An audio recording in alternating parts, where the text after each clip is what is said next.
अनात्मनि आत्मविज्ञानम तस्मात् दुःख तथेतरम रागद्वेषादयो दोषाः सर्वे भ्रांति निबंधनाः कार्यो हि यस्य भवेद् दोषः पुण्यापुण्यमिति श्रुतिः तद्दोषादेव सर्वेषां सर्वदेह समुद्भवः। अनात्मनि आत्मविज्ञानम, अनात्मा में आत्मा का ज्ञान हो, यह अविद्या है। अनात्मनि आत्मविज्ञानम, और इसी से जो क्या है दुख होता है। जो राग द्वेष आदि दोषाः सर्वे भ्रांति निबंधन, और जो राग द्वेष आदि दोष होते हैं ये क्या होते हैं, सर्वे भ्रांति निबंधन, ये सब भ्रांति निबंधन। जो ऊपर जो अनात्मा में आत्मा विज्ञान है ना, देह आदि में आत्मा समझ लेना, ये जो इसी भ्रांति दर्शन से उत्पन्न होते हैं राग द्वेष आदि दोष। जो महर्षि पतंजलि ने जो कहा अविद्या क्षेत्रम उत्तरेशम, वही बात यहाँ पर कह रहे हैं कि ये जो राग द्वेष किससे उत्पन्न होते हैं, भ्रांति निबंधन, यानी कि भ्रांति रूपी कारण वाले होते हैं ये, यानी कि मिथ्या ज्ञान से उत्पन्न होते हैं। और कार्य ही यस्य भवेद् दोषः पुण्यापुण्यमिति श्रुति, और इस राग द्वेष के कार्य क्या है, इसी राग द्वेष के कार्य पुण्य अपुण्य है। राग द्वेष होगा तो या तो आप पुण्य करोगे या पाप करोगे। राग द्वेष होगा, किसी से राग होगा तो उसके लिए आप कुछ सुख चाहोगे, और किसी से द्वेष होगा तो उसको दुख देना चाहोगे। तो सुख देने के लिए कोई काम करेंगे तो पुण्य बन जाएगा, और दुख देने के लिए कोई काम करेंगे तो पाप बन जाएगा। तो ये राग द्वेष के कारण किस में बनते हैं, पुण्य और पाप में। इति श्रुति ही तद्दोषादेव सर्वेषां सर्वदेह समुद्भवम, इसलिए ये दोष ही जो हैं सर्वेषां सर्वदेह समुद्भवा, सभी के सारे देह को उत्पन्न करने वाले, चाहे ब्रह्मा से लेकर तृण पर्यंत, आ ब्रह्मस्तंभ पर्यंतम, आगे कहेंगे ब्रह्मा से लेकर तृण पर्यंत सब अविवेकी हैं। ब्रह्मा को विवेकी कह दिए महर्षि, क्योंकि साक्षात विष्णु है ना, कह सकते हैं तो विष्णु के नाभि कमल से ही ब्रह्मा उत्पन्न हुए हैं। ये महर्षि कपिल कौन है, साक्षात नारायण है, वही कपिल के रूप में प्रकट हुए हैं, अवतरित हुए हैं। इसलिए कहते हैं आ ब्रह्मस्तम पर्यंतम, ये ब्रह्मा भी क्या है, विवेकी है। ये अपने आप को इतने स्तर पे, अरे भाई साहब ब्रह्म बोल रहे हैं अपने विषय में। मैं ऋषियों में कपिल हूँ, मैं ऋषियों में कपिल हूँ ना, सिद्धा नाम कपिल हूँ मैंने। कपिल बताओ कह रहे थे क्या ना, बद्री जी कपिल नामक असुर ने लिखा, गुस्सा आया मेरे अंदर, बोला नहीं मैंने। फिर मैंने कहा कि ऐसे कहने वालों से आप उत्तर दीजिएगा कि ऐसे ही यही डायलॉग उनके ऊपर मार दिया जाए कि जो आप कह रहे हैं आपके गुरुजी, ये भी वो गुरुजी नहीं है कि कोई असुर है, क्या कहोगे फिर। यही जवाब हुआ, बिना सर पैर के ऐसे बातें कुछ भी कर दो, असुर है। अरे हो सकता है कोई कपिल नाम का असुर हुए हो, लेकिन वो वही है, ये इसमें प्रमाण है। नाम साम्य से काम हो जाएगा। कल सूत्र का आया था ना मीमांसा में, परम तो श्रुति सामान्य मात्रम। श्रुति साम्य होने से तूने समझ लिया कि बबर जो है क्या है, प्रवाहन का पुत्र है। ये क्या किससे समझ लिया, नाम साम्य के कारण ना। नाम सुन लो जब फिर वही कर दोगे, ये सब मूर्खों के काम। तो सारे देह का कारण क्या है, सर्वे दोषा, दोष ही है।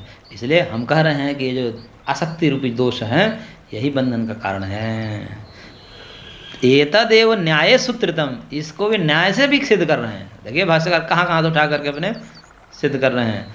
सूत्र तो प्रसिद्ध है आप लोग का, दुख जन्म प्रवृत्ति दोष मिथ्या ज्ञानानाम उत्तरोत्तरापाय तदंतरापायाद अपवर्ग इति न्याय सूत्र। इस न्याय सूत्र से भी सिद्ध है, क्या सिद्ध है कि दोष जो हैं किसके कारण हैं, जन्म का। दुख का कारण जन्म है और जन्म का कारण प्रवृत्ति है, जो धर्माधर्म रूपी प्रवृत्ति है, और उसका कारण दोष है। तो जन्म के पहले है ना दोष, तो कारण बन गया, क्योंकि कारण पूर्व होता है। तो यहाँ भी दोष को जन्म का कारण कहा गया है। और हम भी कह रहे हैं कि जो दोष है, अभिमान रूपी जो दोष है, राग है, काम है, यही जन्म का कारण है। ये सिद्ध होता है। तद एवं अंतिम बात है, रखिए उपसंहार कर रहे हैं, अंडरलाइन कर लीजिए, इसको याद कर लीजिएगा। तदेवं संयोगाख्य जन्म द्वारा बंधाख्य हेयस्य मूल कारण अविवेक इति हेय हेतु प्रतिपादितः।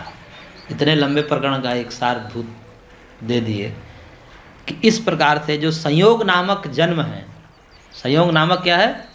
जन्म है। उस संयोग नामक जन्म के द्वारा बंधाख्य जो हेय है, बंधन क्या है?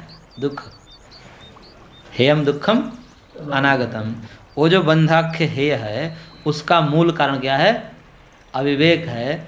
इति हेय हेतु प्रतिपादित है, यही हेय के हेतु के रूप में प्रतिपादित किया इस सूत्र के द्वारा। हेय मतलब दुख और हेतु मतलब कारण। दुख का कारण क्या है? यहाँ विवेक है, पूरी लाइन देखिए ना, यहाँ विवेक है, यहाँ अविवेक है। यहाँ तो दुख का संयोग द्वारा हेयस से मूल कारण अविवेक, ऐसा कर दीजिए। पूरा आपको नहीं समझ में आ रहा है तो इतना ही कर दीजिए। संयोग द्वारा हेयस्य मूल कारणम अविवेक ही थी। अविवेक लेकिन सीधा अविवेक नहीं, संयोग को द्वार बना करके, संयोग का ढाल बना करके आगे संयोग कर देगा, फिर पीछे रहेगा और बंधन का कारण बनेगा। तो जहाँ भी बंधन का कारण अविवेक को कहा जाएगा तो आपको समझ जाना है बीच में कि संयोग द्वारा। हाँ, प्रकृति पुरुष संयोग को जन्म कहते हैं। यही पर संगीत चल रहा था। तो जहाँ भी अविवेक को कारण मूल रूप पे कहा गया है उसको ऐसे ही समझना चाहिए आप लोगों को। संयोग द्वारा अविवेक जन्म का कारण। संयोग हो रहा है, हम उसके पहले वाली बात करें। हाँ बोलिए बोलिए। प्रकृति पुरुष का जो संयोग हो रहा वो अज्ञान, मिथ्या ज्ञान, वो मिथ्या ज्ञान का कार्य है।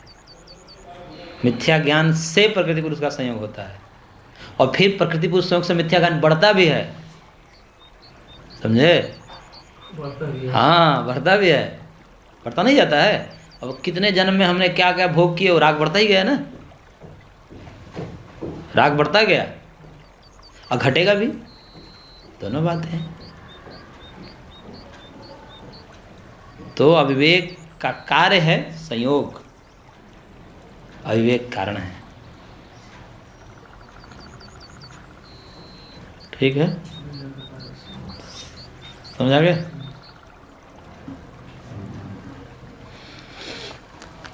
तो हेय हेतु, ये इसमें क्या बताया? देखिए 3 बातें हो गई।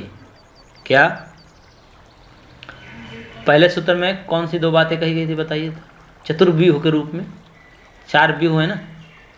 कौन कौन से 4 व्यूह हैं? हेय हेय हेतु हान और हानोपाय। प्रथम सूत्र में किन 2 की बात की गई है? उसमें क्या 2 चीज? 4 में से 2 चीजें हैं वहाँ।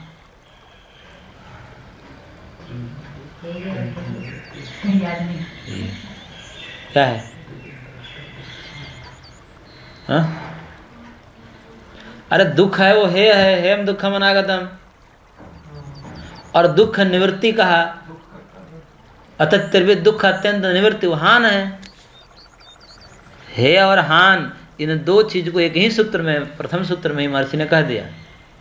और अभी इस सूत्र में तद्योग अपि अविवेकान न समानत्वम, इस सूत्र में किसका वर्णन किया? हेतु। हेय का हेतु है, हेतु नहीं, किसका हेतु? दुख का हेतु। दुख का हेतु क्या है? संयोग द्वारा विवेक दुख का हेतु है, ऐसा आपको बोलना है। खाली अविवेक नहीं बोलना है, संयोग द्वारा विवेक दुख का हेतु है। अब क्या बचा? हानोपाय। हानोपाय बचा। अब क्या देखिए, इतः परम क्रम प्राप्तम हानोपाय व्यूहम अति विस्तरेण शास्त्र समाप्ति प्रतिपादयति। आ शास्त्र समाप्ति प्रतिपाद्यति। यहाँ से अब आगे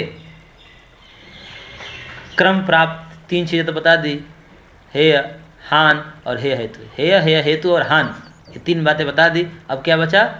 हानोपाय। यानी कि अब हान का उपाय क्या है, मुक्ति का कारण क्या है। दुख का कारण भी अविवेक बताएगा, दुख का कारण भी अविवेक बनाएगा। अब दुख निवृत्ति का कारण क्या है, वो विवेक ही होगा, ये बताया जाएगा। तो कह रहे कि अब हानोपाय रूपी जो व्यूह है उसको अति विस्तार से शास्त्र समाप्ति पर्यंत यही अब चलेगा। विवेक ज्ञान। विवेक ज्ञान, या तो विवेक ज्ञान का स्वरूप या विवेक ज्ञान कैसे प्राप्त होगा, ये चलेगा